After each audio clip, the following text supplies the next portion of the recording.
മനുഷ്യൻ നിർമ്മിച്ച ചുവരുകൾക്ക് ദൈവത്തെ തടയാൻ കഴിയുമോ?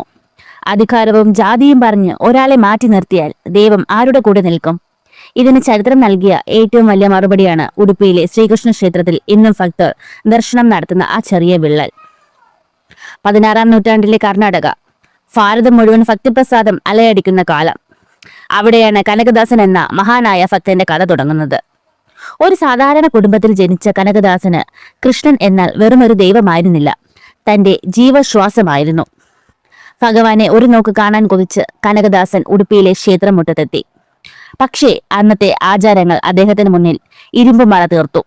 താഴ്ന്ന ജാതിക്കാരനായ നിനക്ക് അകത്ത് പ്രവേശനമില്ല എന്ന് പറഞ്ഞ് അധികാരികൾ അദ്ദേഹത്തെ ആട്ടി അകറ്റി. കനകദാസൻ തളർന്നില്ല. ക്ഷേത്രത്തിന് പുറത്തെ വെയിലത്തും മഴയത്തും അദ്ദേഹം കാത്തുനിന്നു.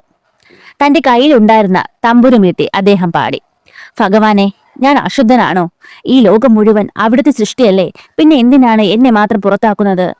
കിലോമീറ്ററുകൾ താണ്ടി വന്ന ആ ഭക്തന്റെ കണ്ണുനീർ മണ്ണിൽ വീണു.